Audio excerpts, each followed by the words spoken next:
Now, as alleged cases of stalking and fixated behaviour continue to make headlines regarding public figures like Shirley Ballas and Emma Raducanu, today we hear from Debbie Waring, who had a chilling experience of her own. Yeah, Debbie's next-door neighbour, someone she trusted, planted listening devices in her house to spy on her, leaving her feeling violated and, of course, unsafe. And she's here now to share her story. Debbie, thank you so much for coming in this morning. We're just watching a little bit of footage there, which essentially is how you caught him, sort of checking for the device. But let's go back, because that's almost the conclusion of your detective work that got to the end, rather than how this all started. What was your experience? How did you work out that something strange was happening? Well, we'd been neighbours for 30 years, and then I met a new partner who lived in Nottingham, and I was living in Birmingham at the time. And I had 2 cats, so we used to alternate the weekends, and I'd ask William and his wife to feed the cats for me, which they agreed. I've never had any problems. They'd had keys for many, many years. The family had grown up. Their children played with my son. So it was like I trusted them. I went out shopping with Tracy at times. So your children had been friends as well? Wow. Yes, for 20-odd years, and they'd grown up together. And you never, ever suspected that something was off. How would you describe William if you had to describe him? Quiet, meek. It was difficult to get a conversation out of him at times. He'd sort of say hello and he's like a little bit quiet. Shy. Yeah, shy, yeah. But I wonder if that was now because he knew that he had these devices and you planted in your house. Don't know. No idea at all. No idea. We'd invite them around to parties. We had a bonfire party. They'd come round. Children would play together. And you had so up until the point where you suddenly discovered there was this strange device in your living room, you had no suspicion, no expectation, no idea that any of this was going on? No, nothing at all. So you were blissfully ignorant? Absolutely. And we don't know how long the devices had been there either. Well, I was going to ask, what was the catalyst for you even thinking? Because that wouldn't automatically come into your head at all. Oh, someone's put listening devices in my... So what was the catalyst for that for you? What made you think, oh, there's something weird going on here? We found the device under the coffee table. Well, my partner found it Just by accident? Just by accident. And we thought it was something off my grandson's toys. Right. It's a very, very small, probably about 3 inches by an inch, little device with an on-off button on it. And when we checked on the internet what it was, we found out it was a listening device.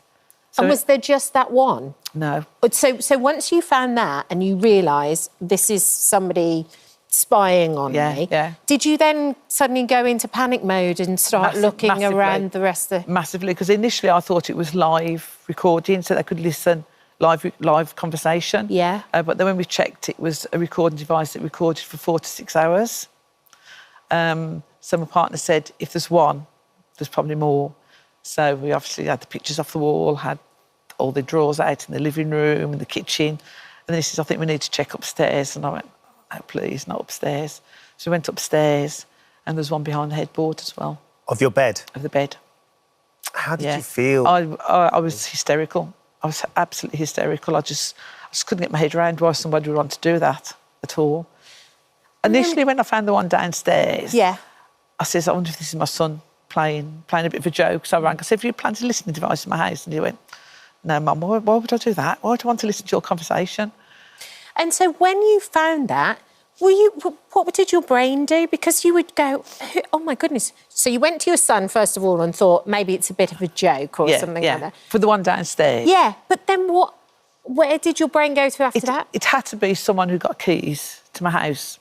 Because when I reported them to the police, because there was no sign of a break-in, they couldn't do anything for me. They says, there's no sign of a break-in. It's obviously somebody who's got access to your house. So the people who got access to the house was the neighbours and my son. So it's your son and your neighbours. Your son's already said, Mum, it wasn't me. Why would I have done that? So then you immediately start thinking about your neighbours. Neighbours, yeah. And even then, I just couldn't get my head around it, thinking, no, why would they? Why would they? So the next step for us then was to try and find out who it was. So this happened on I think it was the Saturday evening we found the device. And on the Sunday, my partner and I went to it was like an electronic shop and bought a small recording camera. And it looked like a little robot. Right. So I placed it in my grandson's toy box, and we set that up. So it recorded, and I could get it on my phone as well. So you can watch it on your phone, and then you told your neighbours, weren't you, that you were going away for the night? That's right. I told them I was going away for the night, and I told them I was only going for the one night, because normally I'd do a long weekend at my partner's. Yeah. But I said, I'm only going up for one night. I'll be back early tomorrow morning, because I didn't want to give whoever it was a long opportunity to come in to get the devices, because they were stuck on with double-sided tape. Right, and the tape had failed, which is why it dropped. The tape had failed, and that's made us realise afterwards how many times it'd been used. So we don't think it was just a one-off. No. Because the stickiness of the tape had gone. So it had been used over and over again? Over and over again. And then it got to the stage where it just fell off the coffee table. So you set your camera up, Debbie. You can watch it live. Yeah. Were you watching live when you saw him come in? No. So I could watch it live, and it's also recorded as well onto like a CD card. Right. Yeah. So before I actually went up to my partner's on that Thursday evening, I'd had some new carpet upstairs. And when you vacuum new carpet... Yeah, the pile's still strong, isn't it? Yeah. So I vacuumed all the carpet. A certain way In the bedroom, the top of the stairs on the landing, and off I went. And then when I came back the following day, I'd been watching live and I couldn't see anything, so I thought I'm going to go through all the recording. And within 25 minutes of leaving the house, William had come into the house. So what's this moment like then, Debbie, when you suddenly see your neighbour come in, checking for the device, and I assume panicking because it's not there? Because it's not there. My initial device, it's busted. That's what I said, it's busted, I noticed. Rang my son, rang my partner, and told both of them who it was. My partner was obviously up in Nottingham, so he couldn't come down, but my son came round. So we said, I'm going to have to go and confront him. So we went round, and he opened the door, and we said, what are these? I don't know what you're talking about, they're not ours. Just denied it? Completely denied it. And I said, I've got footage of you in my house looking for these devices. No. And his wife said, maybe he was looking for the cats. And so then what happened next? Did you take it to the police? What, could they do anything? I took it to the police, but before I took them to the police, I actually connected them to a laptop. And when you connect them to a laptop, you can actually get the conversations off. And there was a conversation on there between William, his wife, and his granddaughter. So that was the proof that they belonged to them.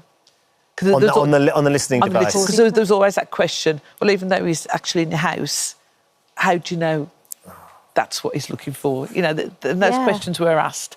But the fact that we got conversations off them... you could prove it was them? Could prove it was them. So he ended up being found guilty? He did. He initially denied it. This happened in the November. He was arrested in the December. He went to normal court, I think, around about April time, but then it went to Crown Court in the May, and he was convicted for 15 weeks. Did you ever understand, did he ever explain why he did it? No, never found out why. I don't know whether he admitted to his wife. I don't know whether he admitted to the police. I still don't know to this day whether there were any more devices. Because I moved. Yeah. I just felt I couldn't live there any longer. I mean, I was probably going to move up to Nottingham anyway. Sure. But it just pushed me on. I felt uncomfortable in my house.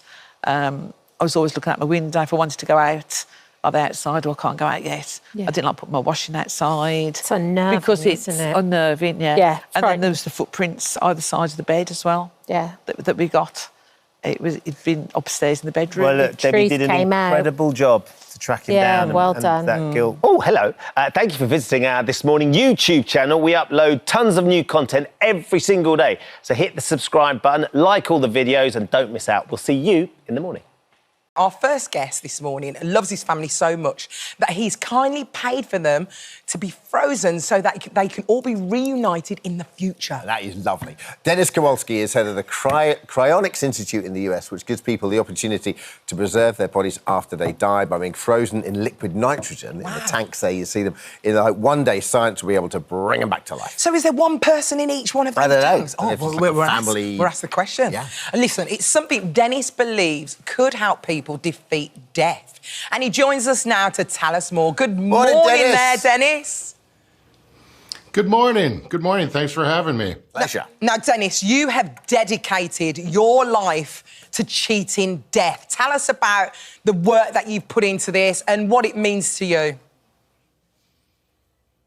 Well, in my day job, I was a firefighter and a paramedic, so I worked a lot of cardiac arrests, and I tried to cheat death as much as possible. And I like to joke around and say, as my night job, now I have an ambulance ride to a future hospital. We don't know if that hospital will ever exist, but we think that it's worth it. It's a gamble, in which case, if you don't sign up, if you don't get involved with cryonics, you're going to be in the control group, just like anyone who's buried or cremated. We know what happens to them, but if you do sign up, you never know.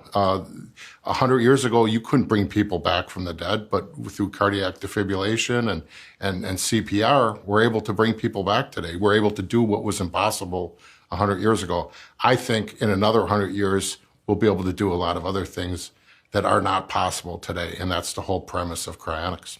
Well, tell us how it works, Dennis. I'm a Star Wars kid, so I've got Han Solo vibes in my head. So what's the process like?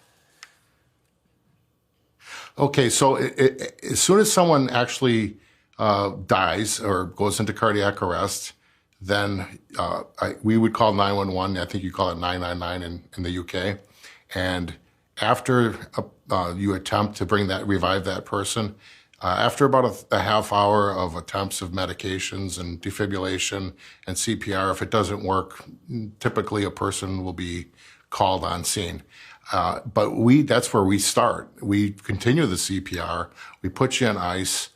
We put in anticoagulants like heparin and sodium citrate, and then we ship you to to the facility where we hook you up to kind of like a heart-lung bypass, and then we perfuse your blood with cryoprotectants. The cryoprotectants were developed by our PhD cryobiologists. The same formulas that are used to preserve embryos and skin cells and other tissues are used to block the ice crystal damage and to keep you locked into a state of suspension and holds you indefinitely until the future might be able to bring you back. We don't know. It might not. But we think it's better than a 0% chance. So let me get this straight. Tomorrow, so behind you, there are bodies in those tanks behind you right there. Yep. There's about 6 people per tank. We've got over 256 people in the tanks right now. We've got pets. We've got tissue samples. We've got over 2,000 people signed up. Several hundred from Great Britain are signed up. From Britain? Oh, so the Brits are getting involved in this. Yeah. Tell me something. How much does something like this actually cost? Well, surprisingly, there again, it's affordable. It's about $28,000. You think of typical life insurance starts at $50,000 US. So $28,000 is not a lot.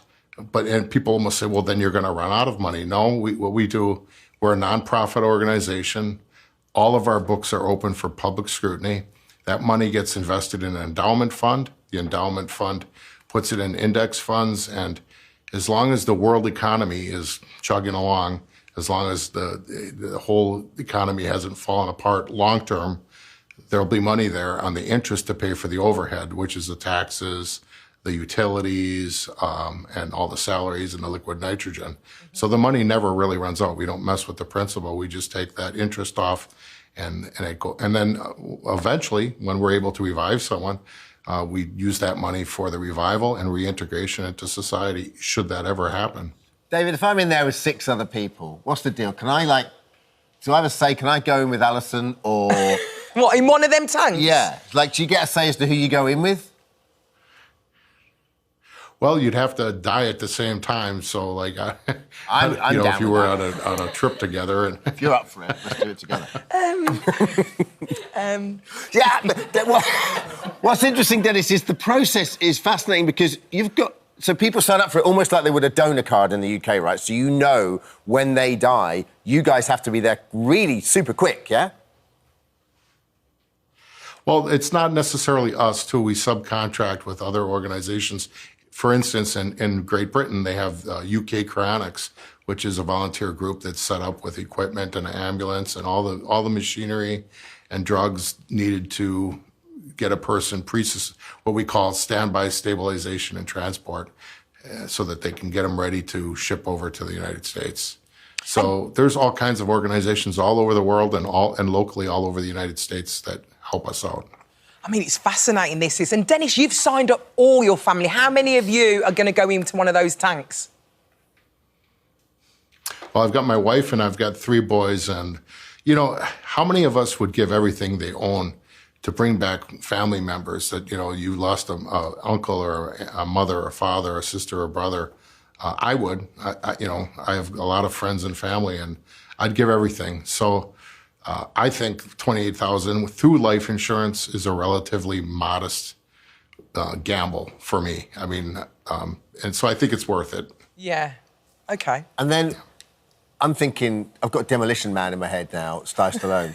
What happens when you wake up in 200 years and you don't know anyone and everyone's eating a Taco Bell?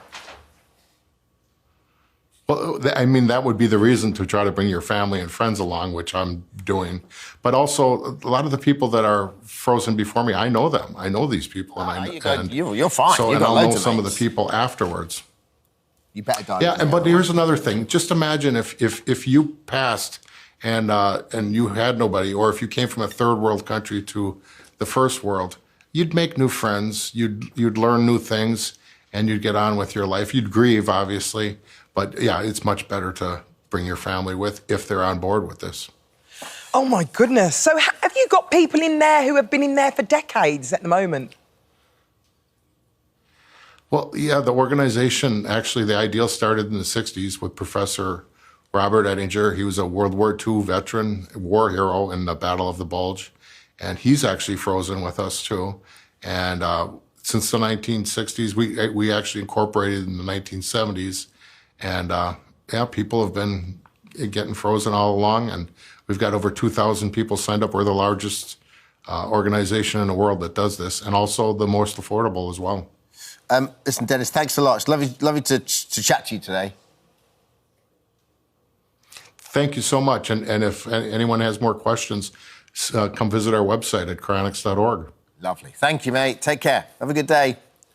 I reckon he's going to be getting loads of calls, I do. Well, lots of calls. Well, let's see if that's the case, because is it really something that could work and bring back people in the future? We are joined in the studio now by neuroscientist and brain expert, Dr. Dean Burnett. Morning, Dean. Morning, Dean. So it sounds great, if that's your thing. Yeah.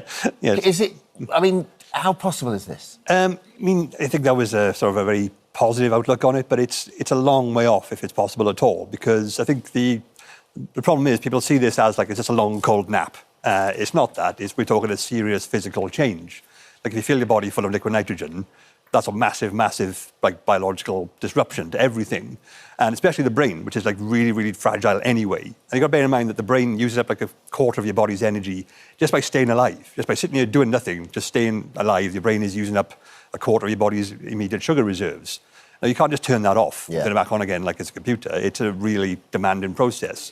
And the process of preserving tissues, you can do it with individual cells, or you can do it with like maybe an organ or two. The entire body, with especially the brain, which is all the different bits, all the different fragile connections, we don't know how to do that yet in a way which can be easily reversed. It's a really, really long, arduous process, and it's currently beyond us. We don't know if or when that will be possible. So would you wake up brain damage then? Almost certainly, if you wake up at all, like you would sort of like a lot of your brain would be missing. A lot of bits would be completely like scrambled. And even if you were sort of like intact and conscious, all the very fragile connections in your head, they are your memories. They're you. So like, what if half of those are gone? How do you rebuild those? You have to have some sort of pre-death, full-on brain scan, which is stored on a computer, and then rebuild your brain, which would be great if we could do that. But if you could do that, you can cure Alzheimer's, you can cure paralysis. I wouldn't think cryonics would be your first priority. Right, so you think the first priority would be those degenerative... Yeah, totally. That's a massive problem in the world right now. And if they figure out to fix that, brilliant, please do. But they haven't yet, and I think that's still quite a way off. Is this something you could ever see happening? Or do you think it's more science fiction than distant fact? I can see it happening. I don't think it's very imminent. And I think if you sort of froze yourself now, there is so much that needs to happen in a relatively short space of time. And as I said, like, it's preserved, like, you've got this money coming in constantly, but we don't know what's going to change. And you said, like, you rely on the world economy being completely stable for centuries. In the best position right now. I look at the news, I wouldn't say that's a guaranteed bet. That's a little bit more unstable than that. And it's a big deal to sort of try and bank on these things. Yeah. Dr. Dean, thank you for bringing your expertise into the studio. Dean. I mean, it's a fascinating story and one I'm sure we'll still discuss in the future in 100 years' time. Well, listen. Me and you in the tank together. No, thank you so much for visiting our This Morning YouTube channel. We upload new content every single day, so go ahead and hit that subscribe button and we'll see you in the morning. After releasing that footage, Claire is teaming up with Sir Ed Davey to demand systemic change. Good morning to both of you, and thank you for joining us. Thanks for joining. Claire, thank you so much for joining us. Thanks for sharing that with us. Ed, we're going to start with you. You've become almost the unofficial sort of voice of carers, because it's been your whole life, hasn't it? Yeah, it has. My dad died when I was 4, so my mum became terminally ill with cancer. My brothers and I looked after her at home, and that for 3 years she was really confined to the bed in a wheelchair, and there was full-on caring with painkillers and everything. And then my brothers and my nana looked after me afterwards, my grandparents. And then after my nana looked after me, I looked after her a bit and looked after making sure she got all the right things in a sheltered home and then in a care home, and brought her very close to me so I could visit her regularly. And then my wife and I had our lovely first child, John. Yeah. But he turned out to have a brain problem, which means he can't walk or talk and really struggles. And so he needs 24/7 care. Yeah. And I was getting up this morning. So this is, I mean, so you know this world, you know this industry, you're emotionally invested in this. Let's talk a little bit about the Care Quality Commission. So they said the ratings are untrustworthy. Just to strip it right back, what exactly is the Care Quality Commission supposed to do? What are its powers? How does it regulate? How does it legislate? Well, it doesn't look after the family carers like that I've done most of my life. It looks after the care homes and regulates them and goes and inspects them. But many of us have worried for some time that it's been too much of a tick box exercise. It's not really getting to the heart of the challenges. Now, there's some really good care homes out there, let's be really clear, some really good carers. But sometimes when it doesn't go right, it doesn't get uncovered quickly, as in Claire's case with her mum, Anne. And I think it's about getting the Care Quality Commission in the right place, and hopefully the new head, Julian Hartley, will do that. But also, it's about making sure we improve the quality of carers to make sure that all of them are really good and we root out the bad apples. So before we speak to Claire, what do you think, how does that change come about? And why has it got into the state it's in the first place? Because we've never really valued care or carers. We don't treat family carers properly and don't give them support when they're struggling, and we don't value care workers. So we register nurses and we register midwives. Yeah. We don't register care workers. You can go into a care home and look after a vulnerable person, someone with disabilities, an adult with learning disabilities, or an elderly person with dementia, and you don't have to have any qualifications, or you're not registered. Seems crazy. And that, I think that's wrong. And it devalues the role. It devalues, exactly. We don't pay them enough, by the way, and we don't accredit them enough, and we don't make sure it's a really well-qualified profession. And I think that undersells care workers. I think they're some of the most amazing people in our world, actually, doing an incredibly tough job.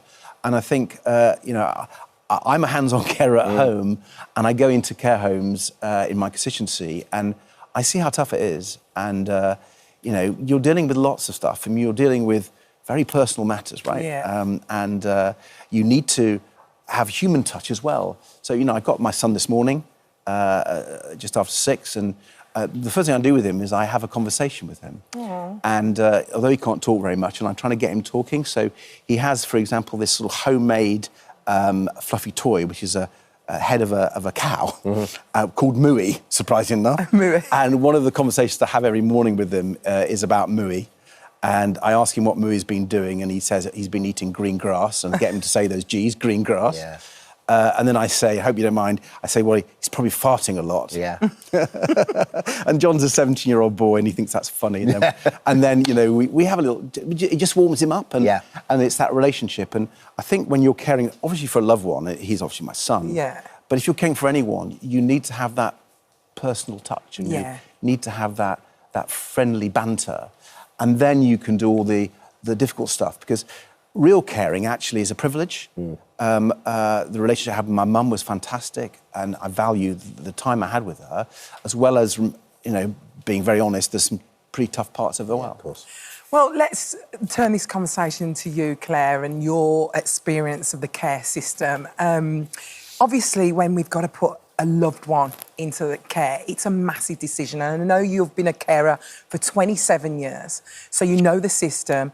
Your brother researched it. You didn't take this lightly, did you? No. It was a very tough decision. Tell us about that decision and the process of that. We decided to look at care homes. Mum was struggling at home. It was fairly unsafe for her to be at home, even though our stepfather was great. He was struggling. So we thought we'd just have a look at care homes, and I tried to use my experience to find somewhere that was going to give her everything that she needed. I wasn't worried about all the bells and whistles that came with it, how you get in care homes now. It was the quality of care. Yeah. So I did all the research. I looked at CQC reports. I got my brother to ask certain questions when he viewed the home that you wouldn't normally ask, but just to get an idea, and that's how we chose the home that we did. So you took your time, you found the right home, she went in, and at first you thought everything was great. Yeah, fantastic. I thought great, lovely home, seemed to give everything we wanted, and it deteriorated. So tell us about that deterioration and at the point of where you thought, actually, something's not quite right here. What was the first moment? The first moment we realised that there was something really not right was when my brother found a male carer in her room on the floor, and our mum was absolutely terrified. What, he was sitting on the floor? Yeah, and he's left the room fairly quickly. But we'd already had problems, which we'd gone to the authorities for. We'd gone to the council, and a safeguarding investigation was put in. And this was just the icing on the cake. We weren't getting any honest answers from the home. They were hiding, denying and lying about things. And it's kind of like a gut feeling, isn't it? That we you just feel knew. inside that something's not right. Yeah, we just knew there was that eats you up as well, doesn't it? Yeah. So you must that's taking up every single moment of your day, isn't it? Not knowing, feeling just that gut that your mum's got. So is that what prompted you to put the camera in? Yes, and it was COVID times. So it's almost like a military operation. Well done you for doing that. So so you're able to just you put it in a bookshelf or something? It looked like an alarm clock. My brother's really good with stuff like that, so he installed it, and it looked and worked as an alarm clock. I mean, the terrifying footage you're getting back from that, you must have... What did you do after that, then? Because we couldn't get onto their Wi-Fi network, we had to have SD cards, so my brother would go in, get the footage, upload it, so I could view it. But it's hours of footage, isn't it? 24 hours a day. It takes a long time to view the footage. Yeah. And how long did it take before you noticed something untoward? Mum was actually out of the care home because they'd locked down with COVID, and we'd been searching and searching for somewhere else to take her, and even down to a Premier Inn, and I'd look after her there. But we got her out and settled her, and then I continued looking at the last lot of footage while I was caring for my mum, and that's when I discovered everything that was going on. It must have been absolutely heartbreaking. I can't imagine seeing that being happening to my mum. Yeah. It broke my heart, and I will never forget it. How common is this in care homes? Because I know there was some footage of kind carers as well. There was loads of footage of kind carers who did lovely things as well. But how common is this in care homes? I don't think we know. Is the truth. Which is why we need to get the Care Quality Commission doing its job better.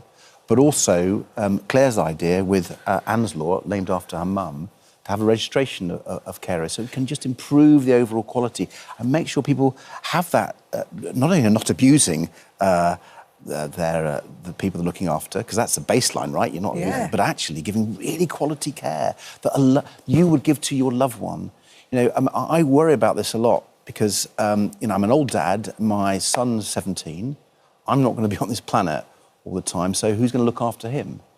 and no one's going to hold him and look after him like my wife and I do. But I'm assuming he'll be in a care home for quite a bit of his time as someone with learning disabilities and through to his old age. Yeah. And I won't be there to go and monitor them. Yeah. And I have to say, it's my room 101. I worry about it the whole time. And so I couldn't be more committed to improving quality of care for the whole of our country and for the millions of others who are like me, who have their loved ones in a care home. What exactly would Anne's Law do? What would you want it to do?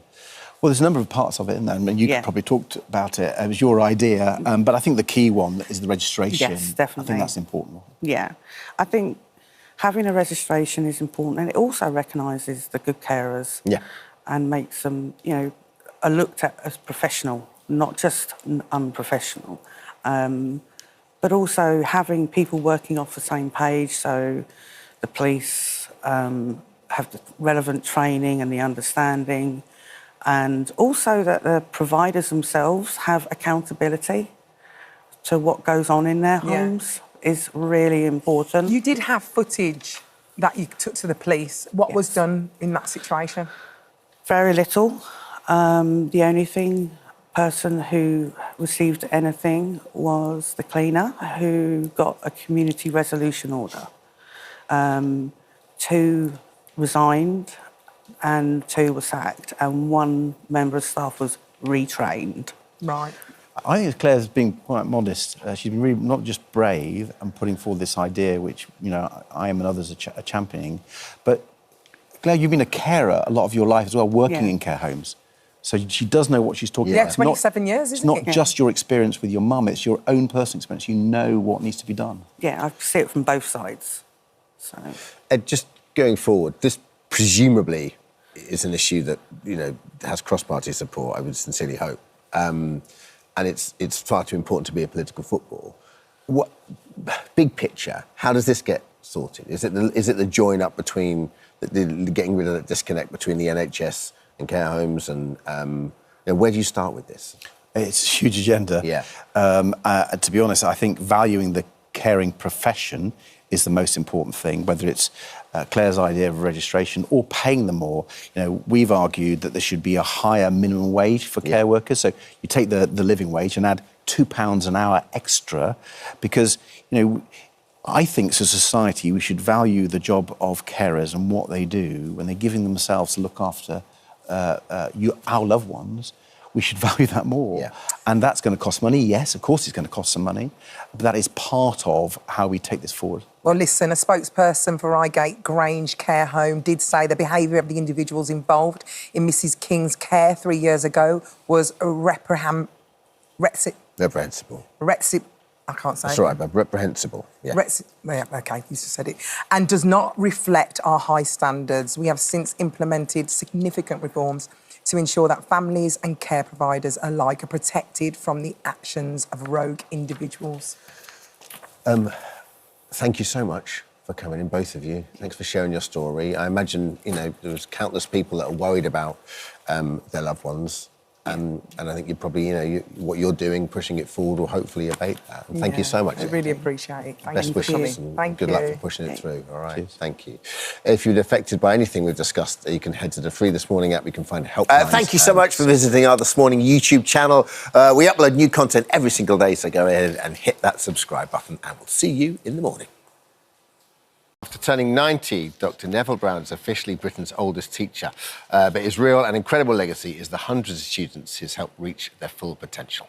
When opening Maple Hayes Hall School in 1982, he made his mission to support children with dyslexia. And since then, he's watched countless pupils who once struggled to write their own names go on to achieve GCSEs, university degrees and high-flying careers. As Neville's son, Dr. Darryl Brown, vows to carry on his brilliant work. They're both joining us on the sofa today. Welcome to the show. Thank you. Well, thank you for doing this. And thank you on behalf of all the children that you've helped with regards to dyslexia.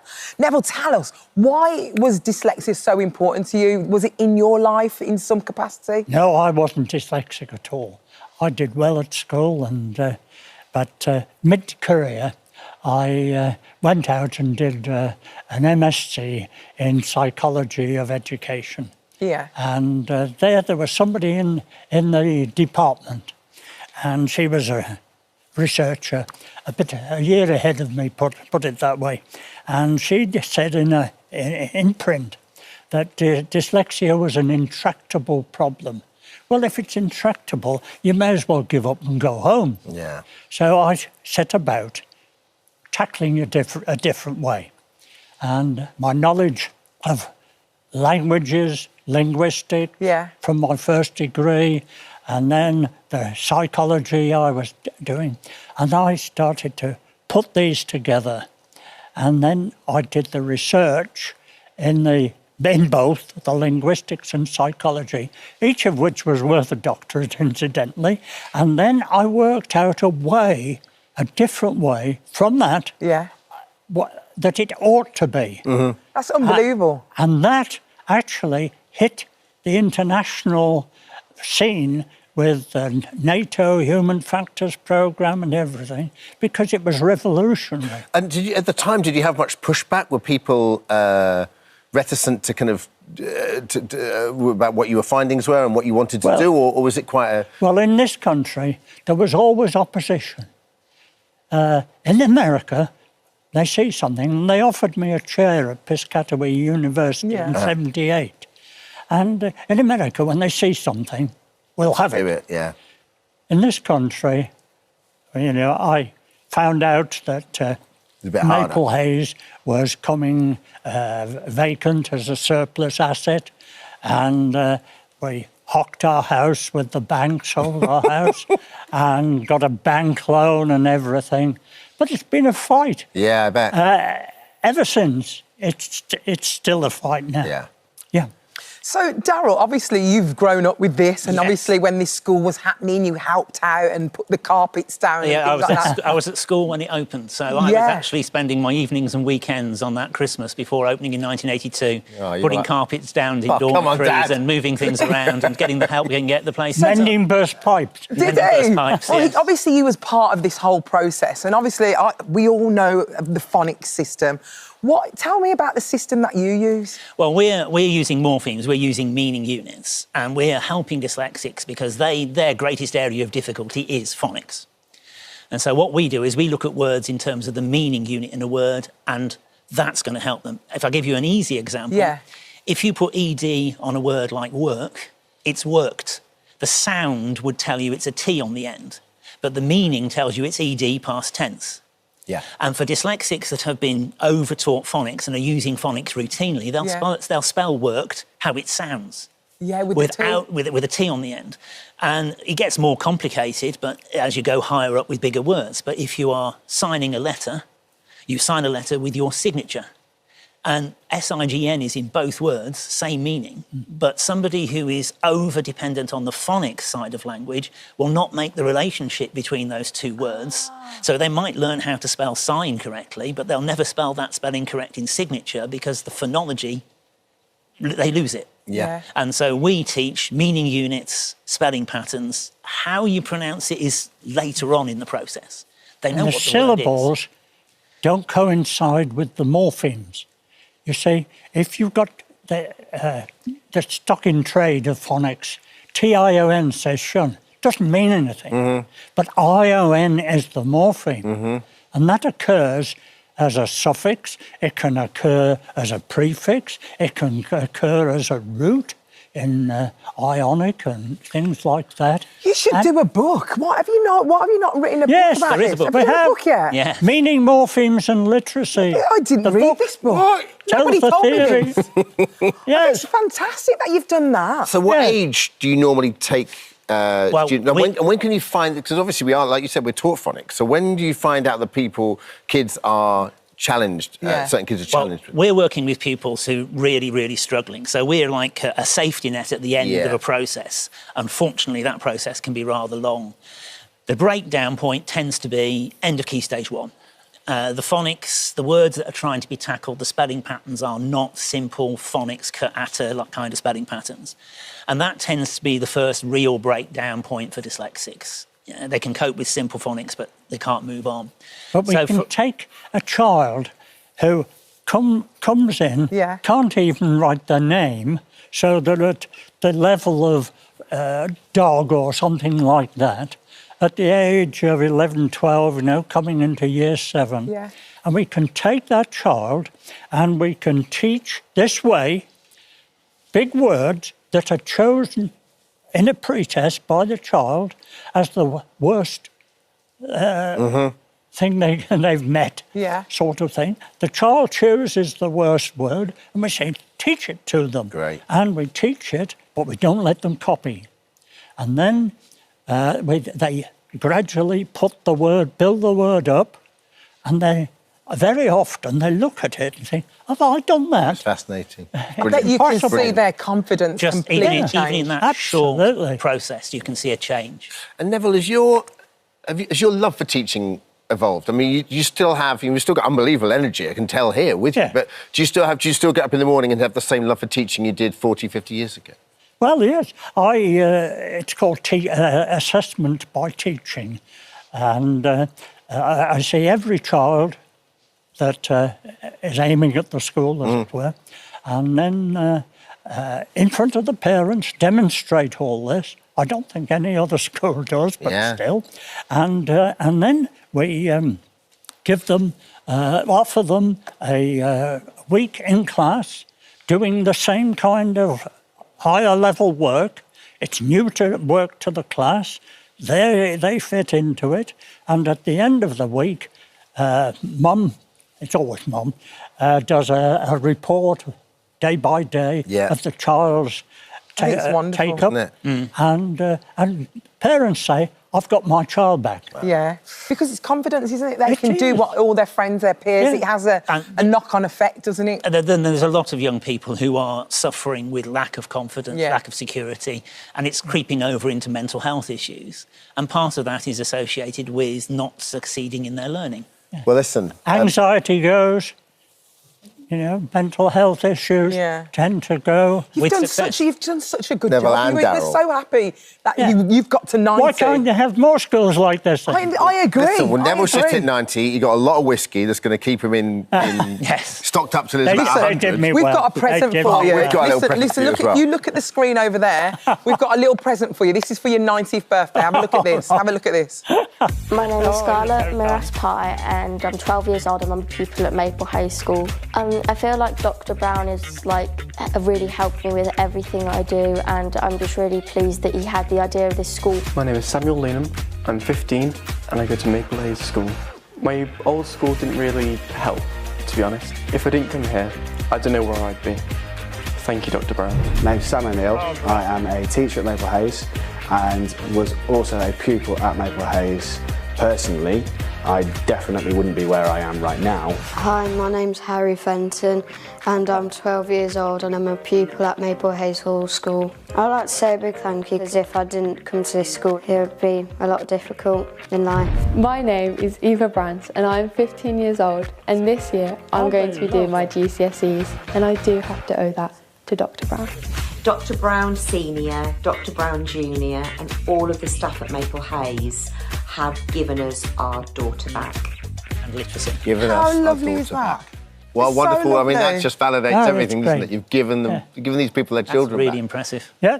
Well, congratulations to both of you as well. Thank you. Keep her lit. Keep the fire burning, you. I hope they keep me going to 100. Well, that whiskey will. We'll pick you if nothing else. Thank you so much. Thank you. Hi everyone, just wanted to Thank say thank you for visiting our This Morning YouTube channel. Now listen, we upload new content every day, so go ahead and hit that subscribe button so you don't miss out. And we'll see you in the morning.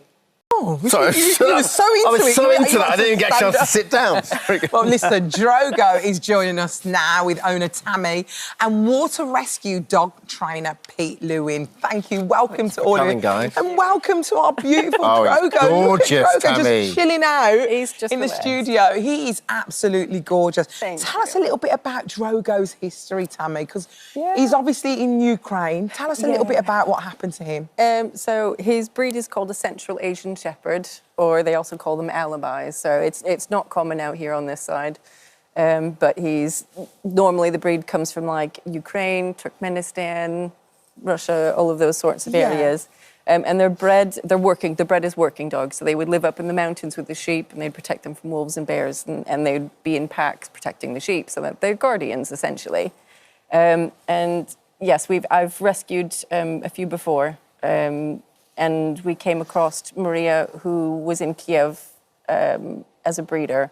And she had, unfortunately, a mishap after the missiles started falling and it was upsetting the dogs. Goodness. So she had sent some of her dogs out to her mother-in-law's out in the countryside, but unfortunately it coincided with where some of the missiles had actually dropped. She lost her mother-in-law and also 2 of her dogs. So she gave us a ring and asked if we would help her get him shipped out here so she could just be far away and safe and calm, because even just the sound of the missiles going overnight just really upset the dogs. So what did you find when you came to England? What did you find about his personality and how was he? Very different from my last one. Really? What way? He's just very placid. He's very so calm. chilled, isn't he? He's chilled. He's really gentle and friendly with people. He's very social. Could we be cuddling your last one? Would that not? Probably not. No. So they're bred as kind of mountain dogs, don't really have too much social interaction. Yeah, exactly. How big would a pack They'd be all be? in their own Like completely. 3, 4 in a pack kind of 4 or 5, somewhere in there, yeah, usually. So he's used to being around other dogs, Yeah. isn't he? So when he came out to us, it was a really long 10-day journey across Europe to get him here in the first place. And obviously he's then coming to different noises, different smells, different language. Yeah. Because the language that he was used to hearing when he did hear didn't it think about that, was did not you? even English. So simple things like sit or stay or it's okay, he's not understanding that. Yeah. Do you think he lacked like a sense of purpose, maybe? He did, I think, because he went from being a pack dog and a leader in his own right to suddenly just being, we have a lovely countryside house, but to being a sole dog on his own, going, what's my job now? So this is where Alan Titchmarsh and Pete came in. So explain how that came about. So yeah, we'd heard about the show, and the whole concept was meant to be that they were taking dogs that needed a purpose, a job, and they were then surprising us with saying, we're going to bring a specialty trainer in, but we're not going to tell you what the training's going to be. We're just going to we're going to get to know your dog and pick the right thing for him. So we thought, do you know what, that sounds really good. Yeah. And again, it's one of those things where when I walk through a park, everybody notices him and they all stop you. So I just thought, do you know what, this would be really, really fun. I mean, he's a big dog, isn't he? He's huge. Yeah, he is. And he'd only just arrived about a month when we started filming, so he still didn't know us that well when we started doing it. But I think that's part of the great nature of doing training with your dogs. When you've rescued them, it made the bond faster, stronger. Well, Pete, tell us about you and what you do and how this happened. Well, I have a non-profit organisation called Peterloo in Newfoundlands. And I take people swimming, military veterans, veterans with disabilities, emergency services staff. I'm a paramedic anyway, so I understand what these guys are going through. I've done 29 years on the ambulance service, so I have a feeling that I'll be on the same wavelength as the guys. So what we do is, with the Newfoundlands, we take these guys swimming in open water for their mental health, PTSD, depression, suicide prevention, any sort of anxieties. Brilliant. People with disabilities. Last year we took a guy from Help the Heroes with a brain injury who was paralysed, and we took him in the lake with the dog. Yeah. And just an amazing, amazing feeling. Yeah, I bet. So he's learnt to be a water rescue dog. But the thing is, it normally takes you about 12 months to teach this. You had 4 weeks for the show. Yeah, it was a little daunting. Welcome to TV. And then when we first met him, he was like, He's not a toy dog. No. He's not a treat. He's a big dog. Look, he doesn't want to go in here. No. So how did he do? Is he good? Did he? Well, I mean, you're obviously going to have to watch for the end results, but it was a challenge. Wagging his tail, it was a proper challenge. Oh wow! I can imagine. But did he love? He loves the water as a breed. They like. Yeah, he does. He does. He enjoys the water. And It's not like doing it with a whippet or something. Obviously, we don't want you to give away what happens in the programme. But do you reckon he's going to continue doing this? I would love to continue doing this in some capacity with him. Yeah, absolutely. He's just, again, his nature. He's just so gentle. He's so good with people, and again, I've we live in a very busy tourist town and we get lots of people coming off the buses and stuff. And he just knows when he should just sit in front of somebody very quietly and he lets them stroke them, do whatever he wants. And then when he politely gets them to go. So he's kind of built for it. Do you think it's helped him? Yeah, I think so. He enjoys it. So we go into town twice a day just because he enjoys seeing people and it gives him a buzz. And yeah, so I would like to. If you're going to get another dog, what kind of breed do you need to get to... He loves Cocker Spaniels. They're like his favourite. His tail goes a mile a minute when he sees Cocker Spaniels. I think he needs to be around more dogs, do you? Yeah, get a He likes cocker. the dogs. Get some more dogs. Listen, Listen, it's lovely to on meet you all. Underdog to Superdog continues on Channel 5 tonight at 7 p.m. We're looking forward to seeing you, Pete, and we're looking forward to seeing this whole relationship develop. So We're good very, to meet very you, Drogo. excited. Thank you so much for joining us. Thank you so much for visiting our This Morning YouTube channel. We upload new content every single day, so go ahead and hit that subscribe button, and we'll see you in the morning. We are gathered here today to celebrate the love people have for each other. Dermot, I promise to always cherish you, always love you, and always adore you, and tolerate all your naughty things that you do in life. Alison, I promise to honour you, to understand you, to always be true.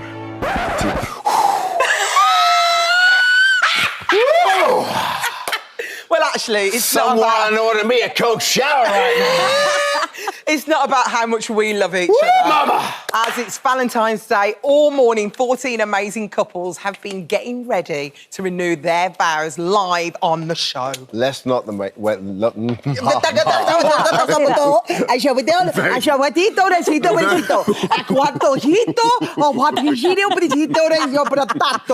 much.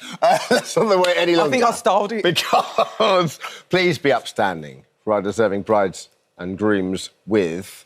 Reverend Kate Botley is So without further ado, we've come here today to give thanks for the marriages of these wonderful couples, to rejoice together and to ask for a continued blessing. Marriage is a gift and a means of grace. It's given that each may comfort and help the other, living faithfully together in times of need as well as times of plenty, in joy and sadness, sickness and health. And marriage is given that you may know each other in love. Marriage strengthens and enriches our society.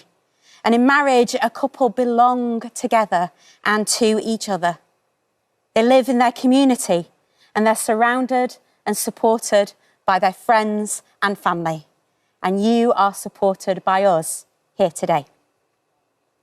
And so, I now invite you to renew those vows that you made on your wedding days. So facing each other and taking each other's hands, I invite you to repeat after me. I, your name, I, David, took you, name, took you, baby, to be my husband or wife, to be my husband, to have and to hold, to have and to hold, from that day forward, from that day forward, for better, for worse, for better, for worse, for richer, for poorer, for richer, for poorer, in sickness and in health, in sickness and in health, to love and to cherish, to love and to cherish, till death do us part. till death do us part. And now I invite you, if you have a wedding band, to put your hand on your partner's wedding band that you exchanged on that special day. I gave you this ring. I give you this ring As a sign of our marriage. as a sign of our marriage. With my body, I honour you. With my body, I honour you. All that I am, I give to you. All that I am, I give to you. And all that I have, I share with you. And all that I have, I share with you. So if you'd like to face this way. So may you all be made strong in faith and love. May you be protected and defended on every side. And may you be guided in truth and peace. And may I be the first to say, Congratulations, you may kiss your bride. Isn't it beautiful?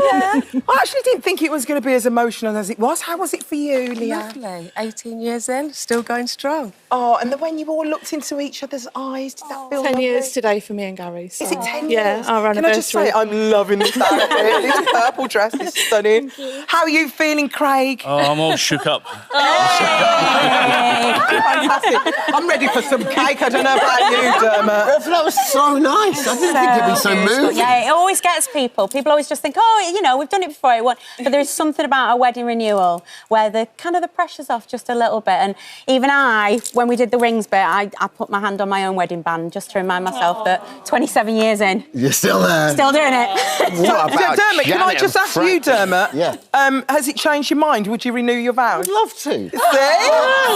I'll do you a really good changed deal. Let me know. His mind. Jenny and Frank, how was that for you? So emotional, and I really didn't think it would be, but it was. Yeah. I really loved it. For how long have you guys been together, Frank? 30 years. It's my mum's friend.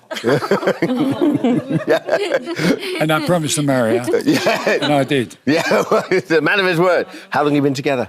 30 years. 30 years. Janet and Frank, everyone. Come on.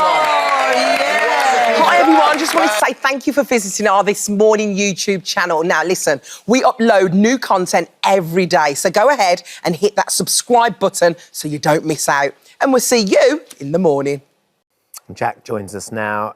Jack, thank you for coming on the show this morning. Morning. It's obviously a very difficult time for you. You've been through an awful lot.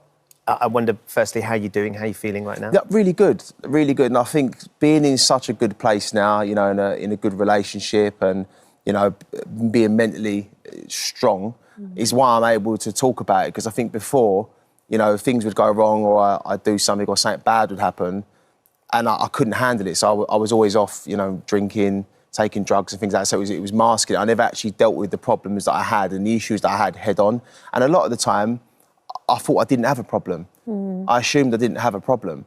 And, you know, from, I'd say, probably the age of 18, this has been an ongoing issue, but never, you know, unfortunately, you know, since being on TV, those mistakes are now public. They're not stuff that you could deal with behind closed doors. It's stuff that I've done, but now everyone knows about. It's not something that I could keep back. So you've always, I think what you've said is you always felt like this was in you. Yeah. Maybe the opportunity to become well known and be on television has accelerated that. But regardless of being on telly, this probably would have happened at some point. You would have ended up with a gambling problem and drug problem and drink problem. I mean, for me, yeah. I mean, no matter how I ended up with money, this would have happened regardless. No matter what the scenario was, it would have happened regardless. I would say having money in abundance quite quickly accelerated it, but this would have happened anyway, you know. And the amount of opportunities that I've messed up due to this, but then would not confront it and actually say, I've actually got a problem here, you know, I would just try and go on to the next thing, or I'd let someone down and burn some bridges, but I didn't want to burn those bridges. I'd let these people down and then go on to the next thing, and all of a sudden there's no one left to fall back on. There was nothing more to salvage. I mean, I used to come up here all the time and do the competitions with Andy Peters and stuff, and I loved it. Like, it was amazing, but unfortunately, you know, due to me, you know, not turning up for things and being unreliable, them opportunities that went. So no matter where they come from, those opportunities, I would have ruined whatever it was. Whether it's selling my office supplies, if I got a huge client, I probably would have messed up going to a meeting with them. You know, but I wasn't able to actually confront these issues head on. But I feel like now I really am in a place to do that, you know.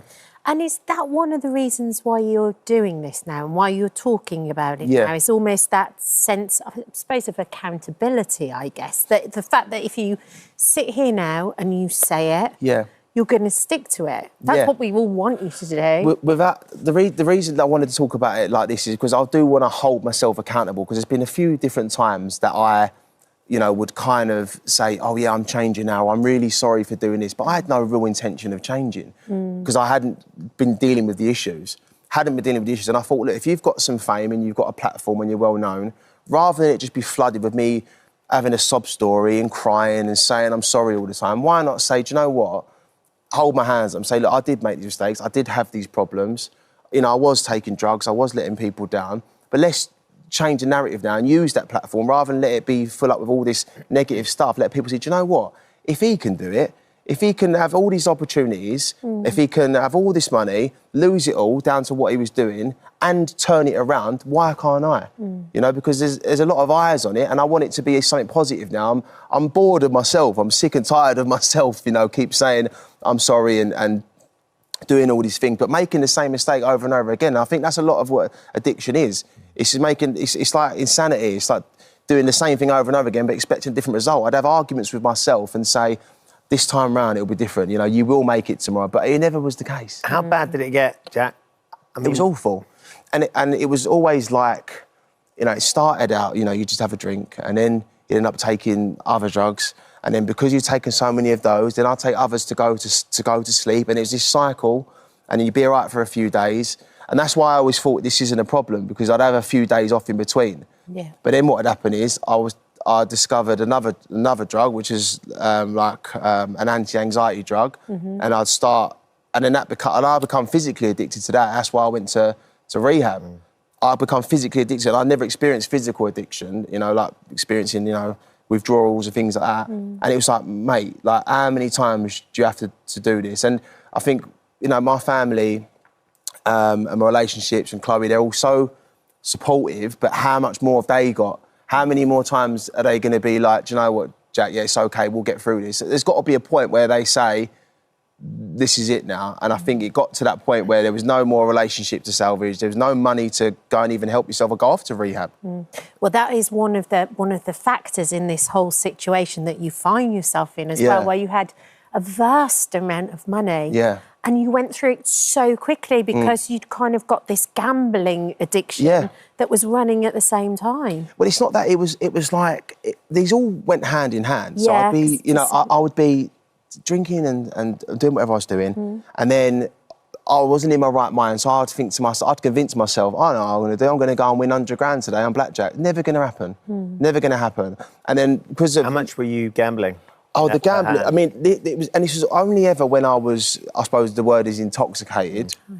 I was doing 40 grand days, like 5 grand hands on blackjack. Like, who did I think I was? I wasn't Brad Pitt. Like, I didn't. Why did I think I had all this money? Like, you know what I mean? But you know, it's money that, and also I had to be healthy and keep up appearances and be punctual to keep getting that money anyway. So how delusional was I to think that it was going to still be there? Endless supply. And in total, how much money do you think you've wasted? Oh, it's very close to $1 million. Very, very close to me. Because it's awful. And when I say, and it's not even just that, it's like the behaviour that I was doing. So like, you know, driving recklessly, you know, having no regard for even myself. I didn't really care about myself. I didn't really care. Like, so. But there's other people on the road as well. Yeah, exactly. And it's like, I'd end up crashing cars. I mean, it's been paying to get them fixed. So the collateral damage was very expensive for me. And it's all my fault. And that's why, you know, what you said about accountability. I hold my hands up to all this. This was my fault. You know, I'm dealing with the consequences. And now I want to set it straight. And a couple of times last year, you know, I sat there and I just thought, it's all over for you. You had the world at your feet. But I don't think I've got so much more to give. Do you know what I mean? Let's change the narrative. And rather than keep trying to cover these things up, say, I messed up. I am human, but I won't do it again. And I want. Why now, though, Jack? Why do you feel like? Because I think you've been sober since Christmas Day. Yeah. So we're just coming into February now. So sort of a month and a half, getting on for 2 months. Yeah. Which is, you know, fair play. But why do you think now it's going to stick? The reason it's going to stick now is because, as I mentioned, there's nothing more to salvage. Everyone else is on their last, like they're on their last. I'm on their last chance. There's no going back now. So you think you're at the lowest you can? Yeah, the lowest I've ever been in every way, you know. And it's like, I'm 32, and I'd always have this little argument with myself. And again, this is an addiction thing. You've got 2 people on your shoulder, but one tells you the reasons you should do it, and one tells you the reasons you shouldn't. And one of those arguments was always, you're only in your mid-20s. You're only, you know, you can still do this. But even that argument's gone now, that the addict was talking about in me. And it's like now, you know, you've got an opportunity to turn this around. You've got supportive people around you. And I think as well, I've got more to lose now in terms of my relationships with my friends and my family. They're better, you know, with Chloe, and we're in a really good place. And like, I've never really had that. I've not really had that where I thought that's not worth losing. Everything that I had, I always thought, it's all right, I'll get it back. I didn't really care if I lost it. But this time round, I've got so much to lose in terms of stuff that you can't buy. Yeah. You know, I've got stuff that you can't buy. So what are you doing? Obviously, it's not as easy as, right, I'm just going to stop, right? Because like you said, you've got these two voices on either shoulder. Yeah. So what are you doing to make sure that this is the time, this is the moment where it's going to be different? Yeah, I'm setting goals for myself, right? And I just thought to myself, right, what was you good at? Boxing. So I went and signed for a fight, and I'm going to fight on the 1st of March. I thought, right, I want a skill that I can learn and have forever, that no one can take away from me. And that's a professional. Yeah. So obviously, I've been boxing as a professional in England. So I've signed with Warren Boxing Management. I've got my meeting with the ball to redo my licence and stuff. I'm fighting on a professional bare knuckle card on the 1st of March. I also, you know, being in this industry, sometimes it's like those mistakes you've done, you're not right for this brand, and people telling you what you're not right for. Yeah. So I thought, okay, what can I learn as a skill that I can have for myself? That's why I doing a master's degree in financial trading, which no one can take that away from me. Then I earned that, and I've done it. I've also gone back to office supplies and stationery, which is where you originated. Exactly. So Love Island. I'm back as a pen seller. So I'm doing that because I thought I'm good at it. I know what I'm doing, and for me, having those things, I'm comfortable with it. I've boxed my whole life, and I've sold pens since I've been 16. Stick to those two things, you know, as the comfort, because you know what you're doing, you're confident in what you're doing. Don't, you know, let loads of different things come into your head and branch off here, branch off there, because that's what happened before, I suppose. You know, I had so many different opportunities. I want to do that, I want to do this, I want to do that, and I never put 100% into any of them. So now I'm just fully focused on the things I'm good at and what I want to do and where I want to be. And what about Chloe as well? Because she's been incredibly patient and she's looked out for you. She's been through the mill, right? I love her. I do love her. And I really finally, I see a future. I see a future. And I want to get married. I want to buy a farm. You know what I mean? That's what I want. That's what I want to do. And I see that with her now. But the person I was and the person I was becoming, that person couldn't hold down a relationship. That person couldn't even hold down a job. But this person, the person I'm becoming, I'm not saying it's all in the snap of her fingers, that's it. It's a lot of work, but I'm willing to put the work in now because I want to build a future for me and Chloe, and I build a future for myself. And I want to finally change this narrative and stop filling it up with negativity and be an example and be, you know, want people to look up to me, because people did look up to me, but now I want them to look up to me for the right reasons. I think it really helps the minute you have structure in place. Like that. And I have to say, I've seen the interview that you've done with the newspaper. Yeah. And you look a million times better already, just physically. So it's working. Yeah, You're on exactly. the right path. I know. I'm just going to keep that up now. I want to try and get some abs, I think, as well, you know. Jack, good luck. Stay on it. Will do. Hold yourself accountable. Exactly Think about those people, but we'll keep our fingers crossed. And good luck for the fight as well. I appreciate it. Thank you. Thank you. If you or someone you know has been affected by anything that we've been talking about on today's show, you can find advice and support by heading to the helpline section on our This Morning website. Just go to itv.com/helplines. Thank you for visiting our This Morning YouTube channel. We upload new content every day, so go ahead and hit that subscribe button so you don't miss out. And we'll see you in the morning.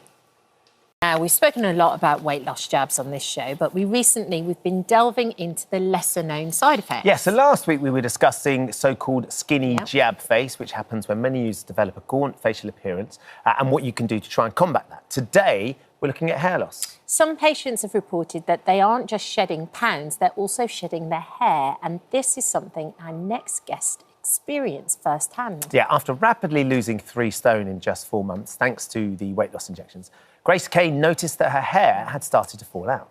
After spending months getting her hair loss under control, Grace joins us now to share her story alongside trichologist Lisa Caddy and cosmetic surgeon Dr. Munir. Good morning. Good morning. Good morning. Grace, let's start with you first of all. So you took Wegovy. Wegovy, yes. When did you start taking it? Why did you start? So I started taking it in just beginning of March 2024. Yeah. And it's something I'd kind of considered for a while. I think it had been in the news for a long time. Yeah. And obviously I'd tried every diet in the world before. And I thought, right, it's time to start that. And it obviously worked really well. So I'm 90 pounds down now. Goodness me. Wow. How long did it take to lose that weight? So around 10 months. Okay. But a lot of it was quite quickly, and that's obviously when the rapid hair loss started. Right. And when you say rapid hair loss, I got COVID and I could feel it when nobody noticed it on me, but when I held my hair in a ponytail, I could feel the difference. Is that what you... Yeah, absolutely. So I think kind of we were chatting earlier because I'm lucky because I have a lot of hair. Yeah. I know, so it probably might have seen, and it has started to grow back. But I would have a bath and it would come out in massive clumps every time I would touch. And I think for me, who'd always kind of put a lot of pride in my hair, especially as I was, you know, in a bigger body before, and it's one of the things that made me feel really confident.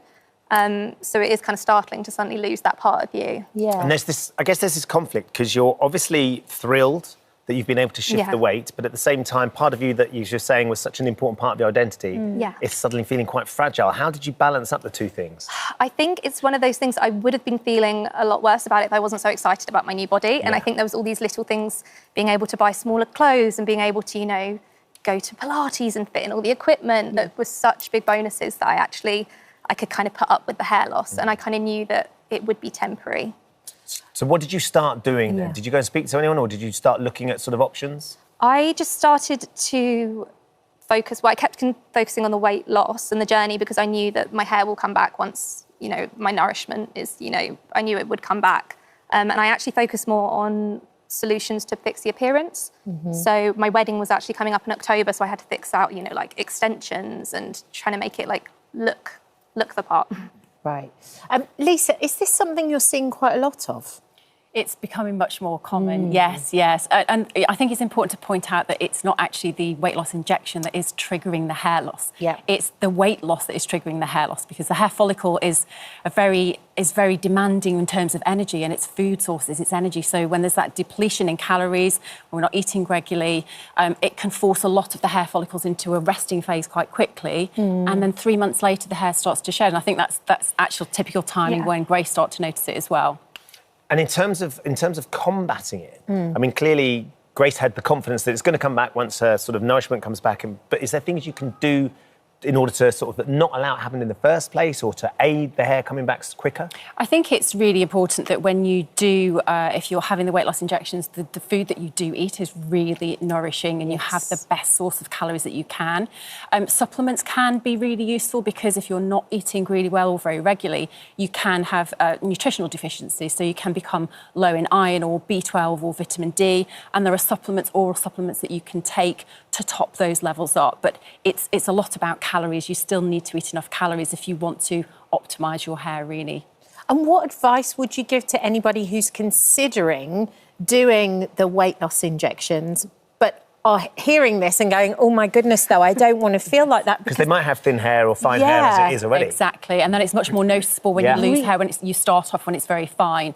I think it's just important that you make each calorie count when you do eat. So a good high-protein diet, maybe start with some supplements. Anyway, we were talking about kind of maybe blood tests before you embark That's on what this. Dr. Munir. And then you know that actually if you start to support your diet beforehand, you can really monitor it all the way through your weight loss journey. And knowing that the hair loss is temporary, in most cases it does come back. Which you kept saying to yourself, Grace, didn't it? It will come back, it'll be all right. And it has been. So, Dr. Munir, you were with us last week when we were talking about skinny face and you helped add those fillers to help the patient that had struggled with that.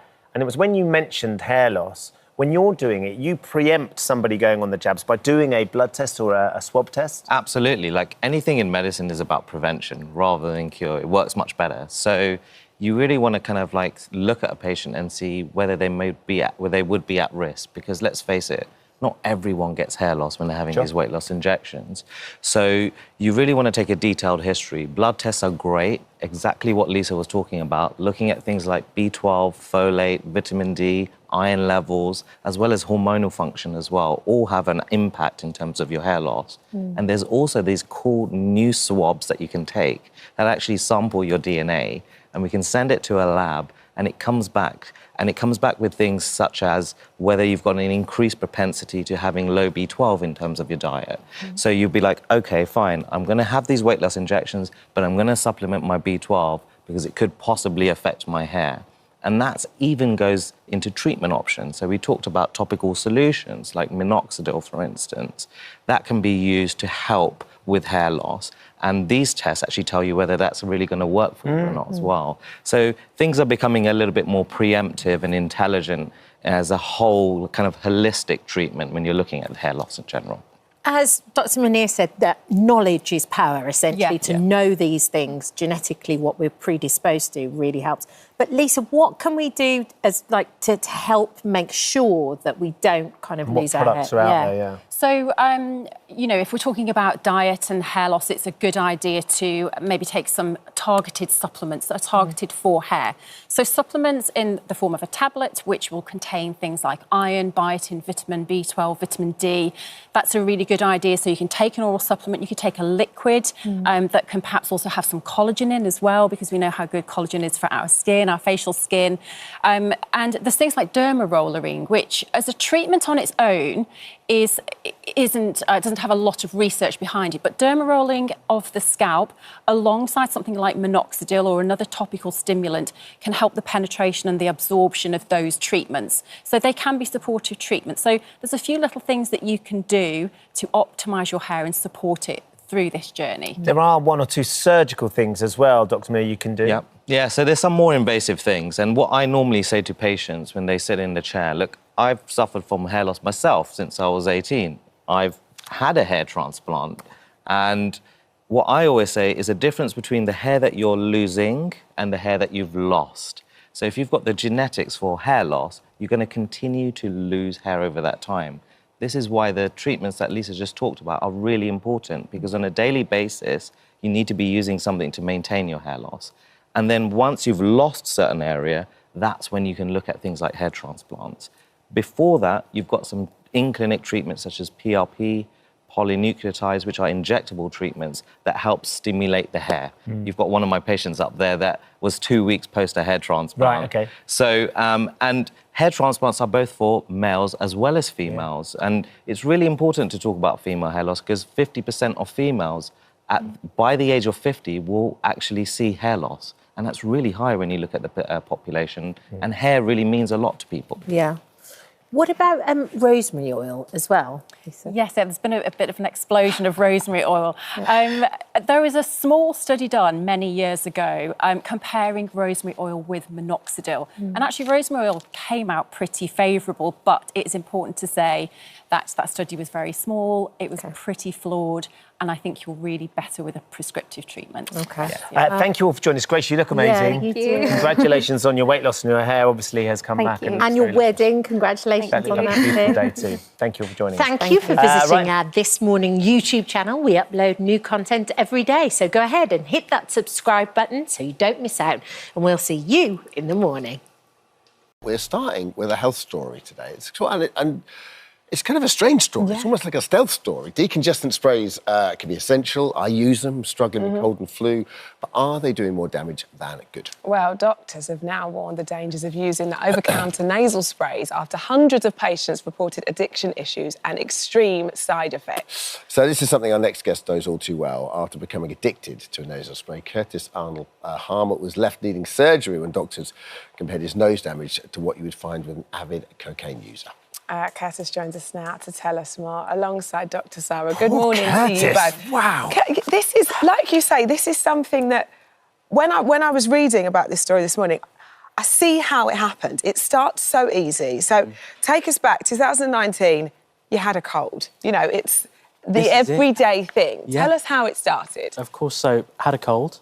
You know, at the end of the cold, where your nose is still a bit blocked, but you're feeling fine, keep taking it then. And then a couple of colds in a row, I'd take it. And then it got to a point where I realised that I was taking it when I didn't have a cold.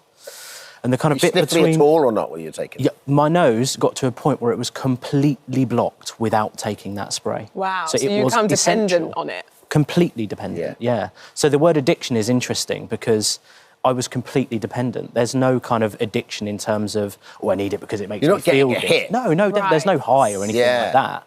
But it just gets to a point where it's like, I can't breathe unless I use that spray. So yeah, it all went pretty crazy really after the initial bit of between having a cold and realising that I was taking kind of a bottle a week. All went very quickly, and then I realised I had a massive problem and went to the GP. I was going to say, so at what stage, how long did it take before you like you said, you were doing a bottle a week, how long did it take before you went, okay, this isn't right. I'm sure it's not doing me too much harm, but I need to go and see someone about it. Yeah, so I probably went to the GP. This was all just before COVID as well. So obviously there were crazy NHS waiting times and things like that because they were so stretched. So it got to a point where I went to the GP probably about 6 months after me getting to a point where I was going, oh, I haven't really got a cold anymore. Right. Probably shouldn't be taking this. Yeah. It was really when my nose started to be blocked when I was sleeping. That was the big problem for me. So I would wake up several times in the night to have to take this spray. A couple of times my partner would wake me up in the middle of the night to check if I was breathing. Oh, God. So she said she'd have to like push me to see I couldn't hear you breathing. Yeah. And when you look at the kind of boxes and they, you know, all those sort of over-the-counter things come with those instructions and it says not to use it more than 7 days, did you kind of think, I think there's a bit of that in everyone where you think it's over-the-counter, it's not sort of as strong as it could be, that you don't take it as seriously? Yeah, well, definitely.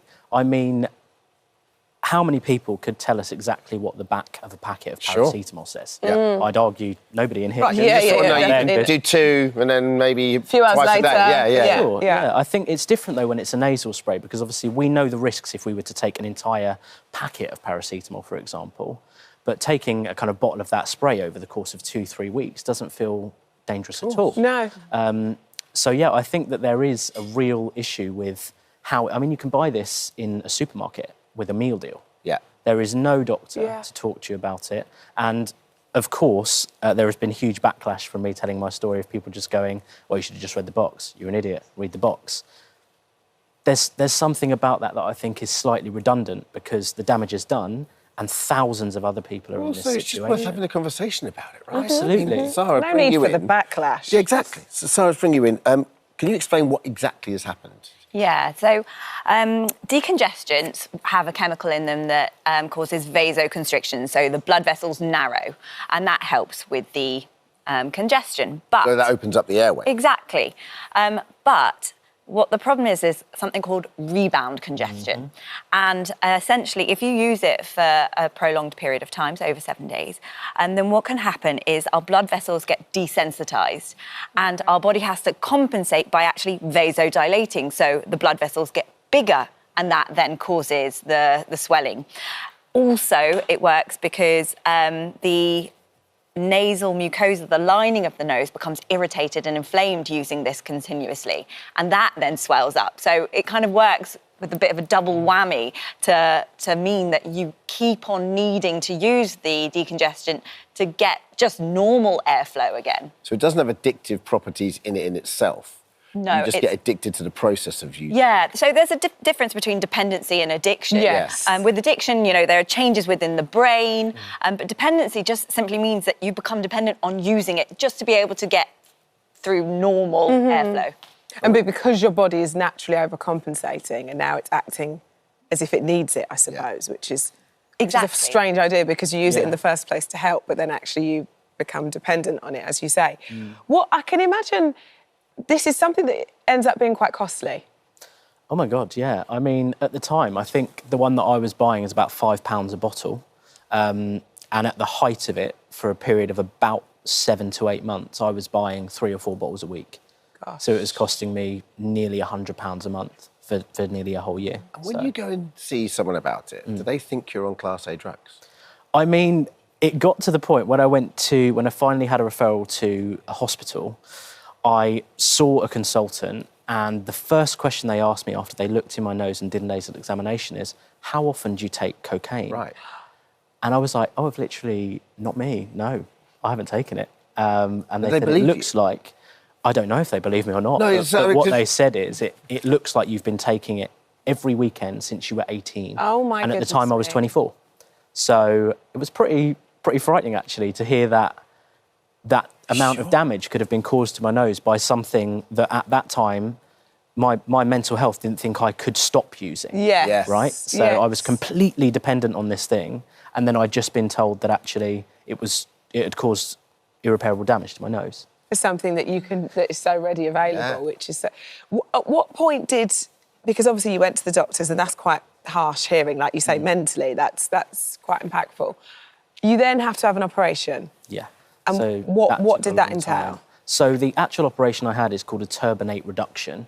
So there's essentially, Dr. Dr. Sorrell will do a much better explanation. However, there's essentially, I'll do the layman's Yes, term. you do that, you do that. There is essentially two balloons at the top of your nose which inflate and deflate. So they inflate when you have a cold, it's to protect stuff coming into your nose, and they deflate when we're fine, right? So mine were constantly inflated. Right. And the only thing that would deflate them was using the nasal spray. So the operation that I had is essentially where they kind of burst those balloons at the top of your nose, and then over a period of time they grow back and hopefully work properly. Right. Although I was told that there is a potential that I might have to have the operation every 5 to 10 years for the rest of my life. So where are you at now? Do you use it? I've not touched it at all. I've not touched it at all. I was talking to somebody just before I came on, and I was clearing out my flat the other day, and I found a bottle of this stuff in an old backpack of mine, and it was a real moment where I was like, yeah. And there was a part of me that went, oh. So obviously something's happened in my brain, you know. Yes, yes. But yeah, I haven't touched it since I had the an extreme operation. case. You want to turn people off you. I mean, I've got a bit of a sniffle at the moment. And you would reach for one. I tend to go for a spray when I go to sleep, and then when I don't need it, I don't need it, right? So they're not in themselves bad. Look, no, if you use them correctly as per the instructions, they can be very useful. You know, I often recommend it for people who have got short-term issues. So let's say you're about to get on a flight and you're all congested and your ears are going to hurt. That's a perfect time to use it. Or, you know, use it for 3 to 5 days if you've got this cold. When you say use it, do you mean, like, because I use mine like once a day? Yeah, so I would say use it as per the instructions on the box. Different ones will have different doses and different instructions. But there are other things you can be doing instead if you need to. So I would always recommend trying things like saline nasal sprays to help remove the mucus. Oh, my son loves those. No, Daddy! Not again! That is a whole performance, isn't it? You're so right. Pin them down. Oh, gosh. Yeah, they're not the funnest to use for your kids. But as an adult, you can still use them. Steam inhalation. There are steroid nasal sprays. There are ones on prescription too if you need something stronger. So there are other things you can be doing in addition to the decongestants if you need to use it for a more prolonged period of time. Curtis is right. Like, it's not like you don't read the back. But if you've got a headache, you're taking paracetamol. If that headache carries on, you carry on taking paracetamol. It's no different, is it? No, I mean, for me, it wasn't. It got to a point where I realised that there was obviously something, that it wasn't right that I'd been taking it because I was having physical effects that were bad. But I was speaking to somebody yesterday before, obviously, getting here today, and they asked me, when did you stop? And I just simply replied, if I hadn't have had that operation booked in, there is no way I would have been able to stop. Yeah. It's as simple as that. Yeah. Because my nose nothing worked. I think I tried 4 nasal sprays from a GP, and completely no effect, it was just crazy. It was a crazy time. Thanks for coming on. Yeah. No worries. Telling your story. Killing it with an amazing cardigan. Thank you so much. Yeah, no, Very kind of you. Bringing Friday vibes. There's a lot of left print I've seen in the studio today. Yeah. So, left print is in. There we go. Sarah. Thank you so much for visiting our This Morning YouTube channel. We upload new content every single day, so go ahead and hit that subscribe button, and we'll see you in the morning.